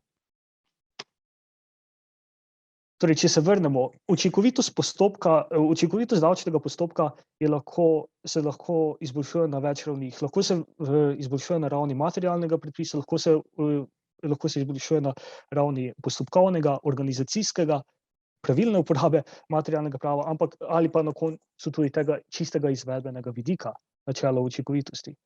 A vendar, dostopnost, preden se sploh spusti v postopek, je nujna za zagotavljanje učinkovitosti postopka kot samega, še posebej v razumevanju, v kontekstu in razumevanju načela pomoči stranki in varovanja javnega interesa. Torej, to je bilo zelo na kratko to, v primeru vprašanj pa sem seveda na voljo. Najlepša hvala gospodu Pojbiču. Zdaj masko lahko dam dol. Sedaj pa je čas, ker smo zaključili z predstavitvijo naših kolegov, da morda postavimo kakšno vprašanje od slušateljev. Če ne bo slušateljev, gospod Simič, kar izvolite. Vse to, kar je govoril, velja do 31. maja, veš? No, nekaj časa je še, ne. Ne, velja do 31. maja, kot 1. junija delamo drugače. To, se nanaša smisel. Ne, saj mislim, da tudi v sodelovanju naše odvetniške pisarne z... Seveda, saj smo se trikrat slišali v tem času, kar se misli. Ja, kar pa predhodno se nikoli ni dogajalo in vedno je debata ravno o vprašanjih uporabe oziroma dejanske izvedbe. Kako bi se nekaj uporabljalo ali izvajalo. Tudi če ne boste kdaj dobili odgovora v 2 dneh, potem imate moj telefon, mene pokličite, bom jaz uredil. Ker jaz zahtevam od mojih sodelavcev, da reagirajo hitro, da vas hitro servisirajo, da hitro naredijo in zaradi tega včasih meni kdo pravi, da sem nor, da dajem svoj telefon, ampak glej, jaz bom to hitro vzpostavil. Včasih se ljudje tudi bojijo odgovoriti, koliko je bil on primer tiste, ki ni upala povedati. Ampak mi delamo zdaj na tem izobraževanju in jaz želim, da z vami komunicirajo in da se tudi zavedajo problema in ko imajo kakšen problem, da mene obvestijo, da se pa skupaj usedemo in se pogovorimo. Tako da zato sem jaz popolnoma odprt. Super, me veseli, to lahko tudi potrdim. Res je, vsi imamo Ivo telefon. Zdaj pa ravno vprašanje iz publike. Ravno za gospoda Simiča sicer opozarja spraševalec anonimni, da ni vezano strogo na davčni postopek, kje se je zataknil predlog o vročanju na varni e-poštni naslov. To lahko kombinirano odgovoriva z Ivotom. To moš ti odgovoriti. Kje se je zataknil? Zataknil se je pri strahovih. Ne? To Ivo dobro ve, kakšni so bili očitki, da bo prišlo do zlorabe, pa poseg v pravice, pa najno prepričevanje ali naše prepričevanje, da gre za prostovoljnost, se pravi, jaz sam dam e-poštni naslov za to, da me obvestijo, kolikrat se zgodi, da bi rekel, ne bi želel iti na pošto in da ni nič takega, kar bi želel skrivati, pa bi želel, da sem obvesti na e-poštni naslov, pa to ni bilo sprejemljivo. Ja, to, kar si povedal, in to je ta strah. Po drugi strani, pa ko grem jaz na Google, pa grem na Booking, ne, pa mi že gor v desnem kotu napiše in moj Gmail in vse mi napiše, vse moje podatke ima.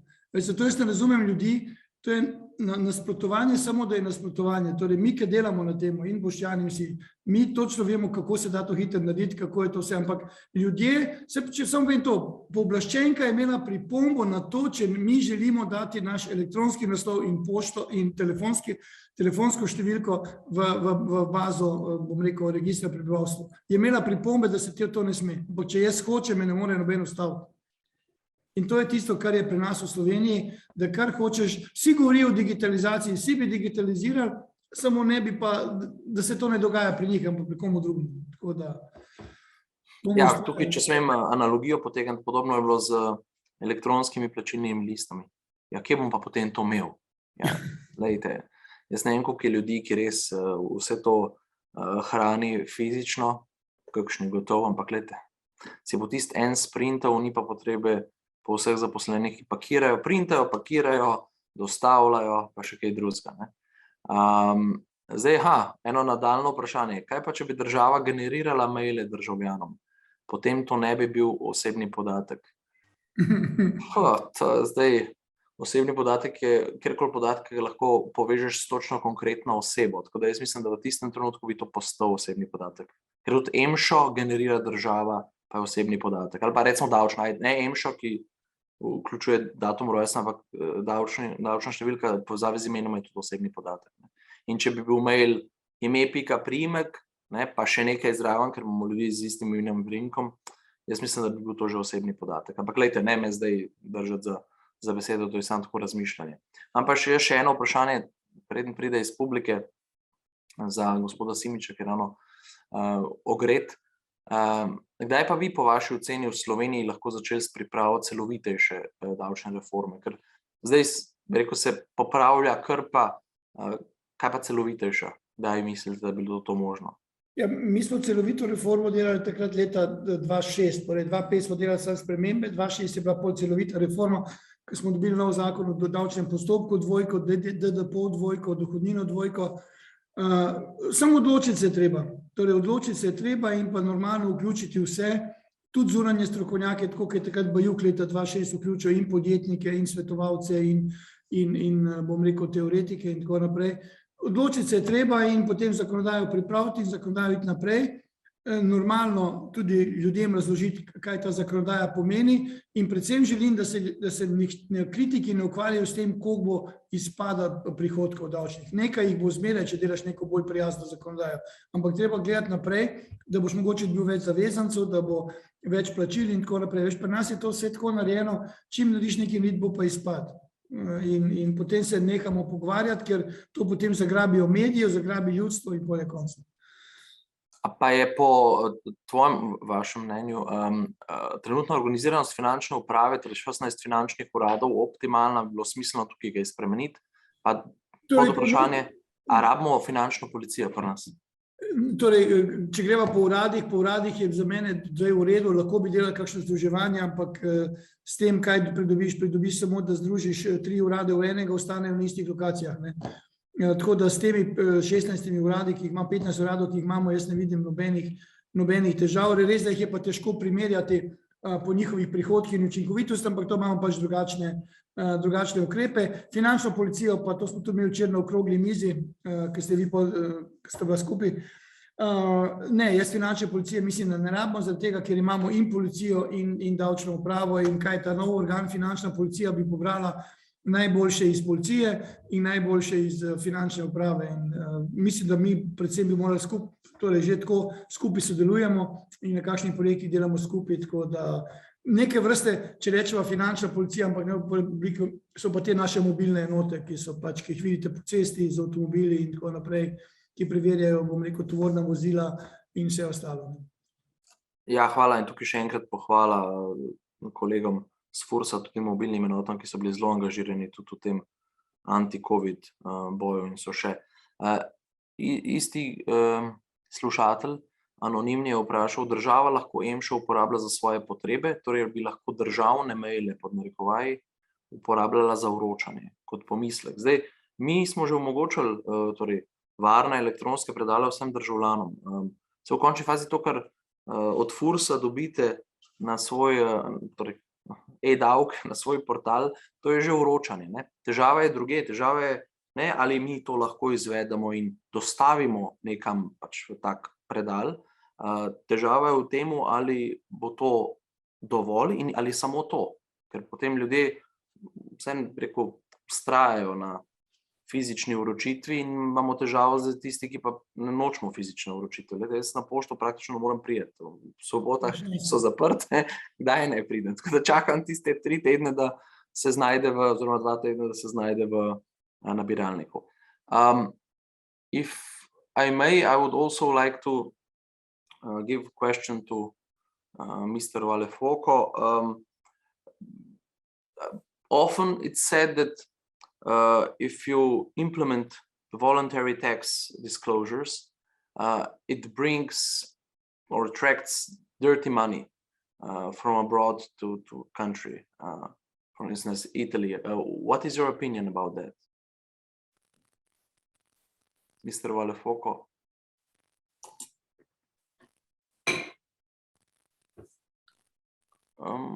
Očitno smo ga vmes izgubili. Če se bo prijavil, ga bomo še enkrat angažirali. Se bojim, da se je izklopil, ga bom poskušal poiskati. No, glejte, če ne pa morda za gospoda Pojeviča eno vprašanje. V zadnjih letih je praksa davčnega organa doživela kar nekaj sodnih porazov, torej 68. člen ZDAV pa še kaj. Ali menite, da morali razmisliti o ustreznosti nesuspenzivnosti pritožbe v davčnem postopku? Hvala, da ste me to vprašali. Ravno smo trenutno v enem zelo hudem davčnem inšpekcijskem postopku transfernih cen.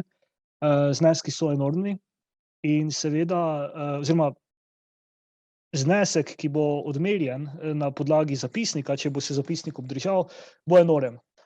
In tu je odzadaj avstrijska matična družba, kjer pa zdaj vi poskušate razložiti avstrijski družbi, zakaj bo morala priskrbeti prvič bančno garancijo v višini tega enormnega zneska v zelo, zelo kratkem času, potem pa še, ko bo odločba prišla, pa da bo moral ta isti davčni zavezanec to enormno vsoto plačati. In potem še nekaj najhujšega, kar pa se nam je že zgodilo v velikih primerih transfernih cen, ko pa recimo pade odločitev, če se ne sproži postopek skupnega dogovarjanja na drugi stopnji ali pa na tretji stopnji, torej na sodišču, bo mora država plačati enormne višine zamudnih obresti. Konkretno v enem primeru, ko je bila izjemno preprosta procesna napaka, ne bis nidem. Torej, davčni organ je sprožil davčno inšpekcijski nadzor dvakrat. V prvem je ugotovil, da je za transfernimi cenami absolutno vse ok, v drugem ga je sprožil, je ugotovil dodatno obveznost, mislim, da okoli 500 do 600 jurjev tisoč evrov davka. Seveda je to davčni zavezanec plačal, zadeva je gladko padla na drugi stopnji in je zaradi tega, ker je pač zaradi nesuspenzivnosti pritožbe, je morala Slovenija plačati temu davčnemu zavezancu, mislim, da okoli 40 oziroma 45 tisoč evrov zamudnih obresti, zato ker je držala ta sredstva za, mislim, da 8 ali 9 mesecev. Torej, in potem seveda je posledica ta, da velikokrat en vic, država najboljša investicija za točno te primere, kar pa je že na ravni tistega, da se dodatno degradira zaupanje v pravo, če je res namen posameznih inšpekcijskih nadzorov samo odmerimo, pa bomo videli, kaj se bo potem na koncu zgodilo. Ja, ni tako lahko. Torej, razmisliti o nesuspenzivnosti pritožbe ne samo v korist davčnega zavezanca, ampak tudi v korist države, po mojem mnenju. Torej, če smem dodati, razumem razmišljanje, pa na drugi strani tudi zavarovanje, ne? Kako bi gledala država na to, da uvede inšpekcijski postopek, ne odmeri davka, sodni postopek se konča čez x časa, potem pa nimaš od koga več vzeti. To mogoče, Ivo, če si še priklopljen, kaj ti misliš? Glej, kaj jaz mislim. Zadeva je enostavno rešljiva, ne? Zamudne obresti ne nosi inšpektor, ki je narobe odločil. To jaz trdim že leta in leta. Torej, jaz sem imel, on je govoril o 40 tisoč, jaz sem imel primere, ki smo dobili po 500, 600, 700 tisoč zamudnih, ne 500, 100, 200, 300, 400, 100, 200, 300 tisoč zamudnih obresti pri velikih zneskih. Zadnjič je bilo nekomu izplačano čez 1 milijon zamudnih obresti. Zato, ker se je nekdo odločil napačno, ker smo pravniki vedeli že leta 2014, da je narobe. In je od 2014 trajalo, do zdaj dokazovali smo, jaz sem pisal 3 dopise, vse sem jih objavil sem odgovore, ki sem jih dobil, ki je me na koncu namestnik takratnega finančnega urada napoti na upravno inšpekcijo, če mi kaj ne paše. Namesto, da bi takrat upoštevali moje predloge, se to ne bi zgodilo. In so bile res 68 člen je bil katastrofa, pa še cel kup drugih. Jaz sem jih naštel, imam 104 strani v reviji Denar objavljenih teh primerov, ki je država izgubila oziroma FURS izgubil postopke in zaradi tega danes tega, dokler sem jaz direktor, tega ne bom dovolil. Enostavno se bomo usedli, se bomo pogovorili, videli, kaj se da narediti in predvsem zakonito odločali, ne pa da nekdo odloči, da bo pač nekomu odmeril davek, zato ker se mu ne dopade. Saj imamo tu zdaj znani medijski primer, ker tudi mene vabijo, da bom verjetno decembra pričal na sodišču, ker sem inšpektor leta 2011 povedal, da je narobe. Ne, je rekel, jaz bom odmeril. Pa je odmeril. Pa je zdaj po kolikih 8-9 letih je zadeva padla na vrhovnem in v ponovnem postopku je ugotovljeno, da je nič. Tukaj jaz pravim, ko bo prvi inšpektor odgovarjal, ko bo plačal zamudne obresti, takrat bo drugič razmislil, da ne bo odločal samovoljno, ampak da bo šel po zakonu in tako naprej. Je pa res, da ne bomo samo kritizirali dela FURS-a v preteklem obdobju.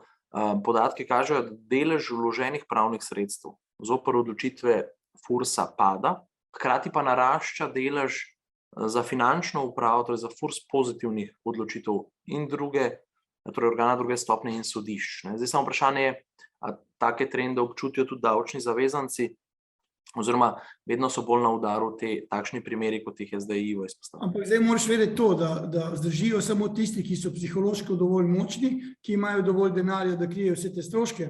Koliko ljudi ni šlo do konca in zdaj, ko so sodbe Vrhovnega sodišča in odločbe Ustavnega sodišča, ne morejo narediti nič.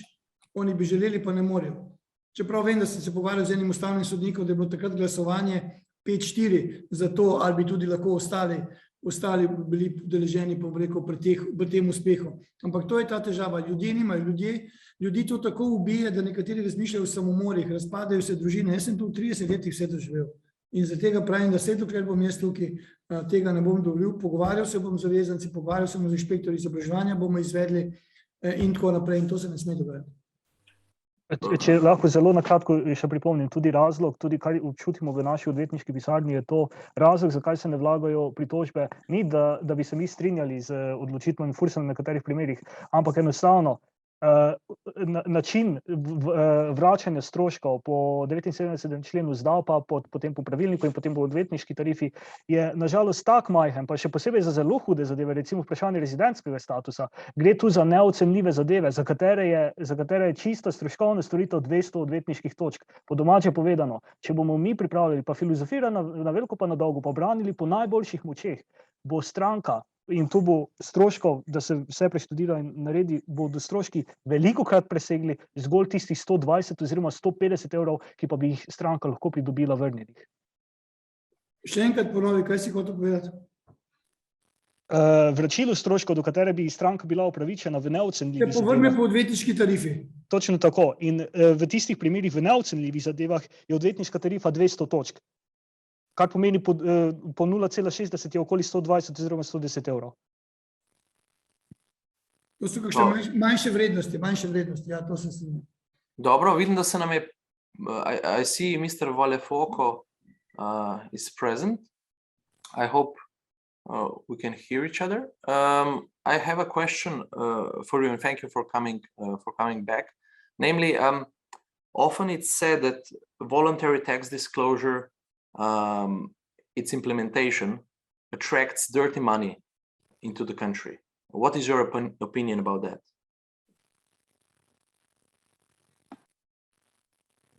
I personally think that is not true.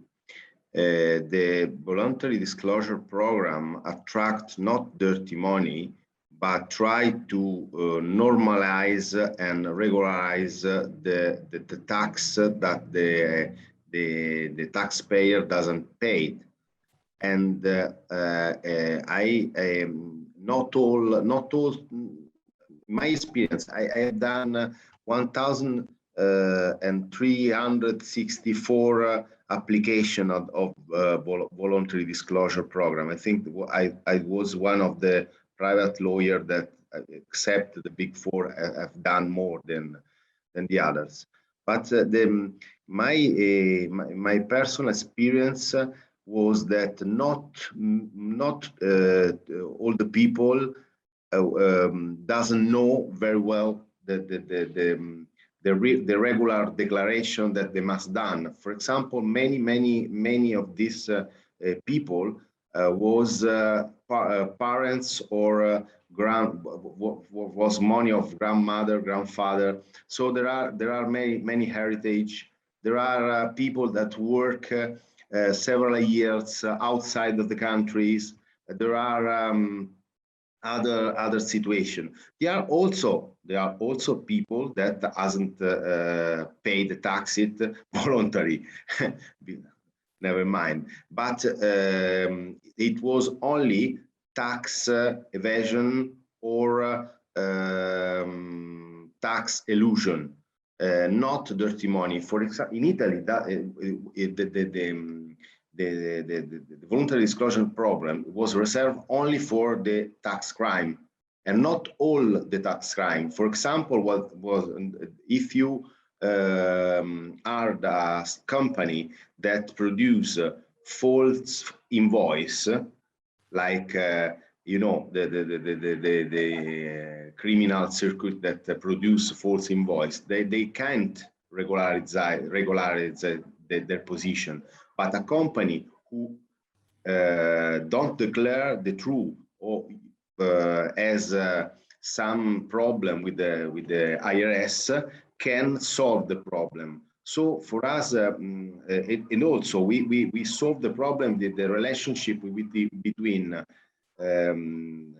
tax cooperation, voluntary disclosure, and anti-money laundering. We say that we must follow the money laundering rule. So, for example, if there is a client that come in my law firm, I understand that it is not a taxpayer or there is not a tax evasion, I must do a report, suspicious report, to our authorities in compliance with the anti-money laundering rule. So we solve the problem. We divide tax crime and not tax crime. Other crime that is not tax crime is not covered from voluntary disclosure program, and we must follow the anti-money laundering rule. Thank you very much, Mr. Valefoco. Grazie mille. And now let us go to Mr. Simic, maybe for the last question. Ivo, v Srbiji so uvedli torej amnestijo, če se ne motim, davčno, oziroma so postavili nek presečni datum. Ne, tisto ni bila amnestija. Ni bila? Ne, torej mi, ko se je v Sloveniji uvajala ta osebni davčni pregledi oziroma ta zadeva, takrat, ko smo delali reformo leta 2006, smo mi v zakon zapisali, da se vzpostavi nulta pozicija. Ne? In je nekdo po to iz zakona ven zbrisal. In zato v Sloveniji nimamo ničelne točke. In ker nimamo ničelne točke, se je v pregledih to dogajalo. Potem, ko sem jaz postal direktor v srbski finančni upravi, oziroma davčni upravi, sva se z ministrom dogovorila in smo potem pripravili pravilnik, kjer je bilo pač, da morajo vsi prijaviti premoženje, ki ga imajo nad 350.000 evrov, in smo s tem vzpostavili ničelno pozicijo. Torej, mi nismo, dokler sem bil jaz tam, nismo šli nobenega pregledovati, bila je vzpostavljena ničelna pozicija na dan 1.1.2013, rok za prijavo so imeli do 30.6.2013, pomeni pol leta so imeli časa, da to prijavijo, in potem so se ti podatki zbrali, vnesli, in zdaj slišim, da bodo zdaj delali preglede, in zadnjič je bila ravno delegacija iz Srbije pri nas, in si jim jaz tudi predlagal, da to ničelno pozicijo izkoristijo, pomeni, imajo tisto, kar je bilo 1.1.2013, imajo to, kar je zdaj, in je zadeva zaključena. Ker kaj se je nam dogajalo v pregledih? Mi, ko so se začeli prvi osebni davčni pregledi, smo rekli, gledajte, zavezanci ima 200.000 gotovine. Inšpektor je rekel, veste kaj, ker tako je bilo, pregled se je začel leta 2014 in so rekli, povejte, koliko gotovine ste imeli 31.12. pa 1.1.2007. Prvo se to noben ne spomni, ker je nemogoče. Če si pa ti rekel, da si imel 200.000 gotovine, in si s tem potem kupil neko nepremičnino, je inšpektor rekel, ne, veste kaj, ni dokaza, da ste imeli gotovino 1.1.2007, mi vam to štejemo kot črni denar, ki s tem denarjem ste kupili in potem so to obdavčili takrat še po 40-50%. In zato jaz pravim, da v enem trenutku moraš državljanom zaupati, reči jim prijavite, oni prijavijo, gotovino lahko greš tudi, če želiš, lahko jo greš pogledati, če jo je prijavil, lahko jo ne greš pogledati, ker po eno vprašanje so rekli, ja pa bo, to so bile pripombe, ja pa bo gotovina krožila med kolegami. Sem rekel, ja lahko krožimo, enkrat bo zmanjkalo, če bo ista krožila, če bodo šli kaj kupovati. In zato sem zdaj, tako kot je prej kolega Valerijo povedal, to ni noben črni denar, to ni nobeno pranje, to ni nič, enostavno ljudem daš, da to, kar imajo, prijavijo, kajti kaj se bo dogajalo, bomo čez 50 let brali, da so neko hišo rušili, pa so v steni najdli 2 milijona evrov, ki več ne veljajo, ki je že druga valuta. Več kaj ti hoče reči. Enostavno, jaz sem imel idejo pred leti, o tem sem tudi pisal, ampak potem sem doživel, bom rekel, res grozne napade, da želim postaviti kriminal, ampak ne bom, zdaj smo že včeraj se pogovarjali tudi o teh goljufijah pa kriminalu, tako da ne.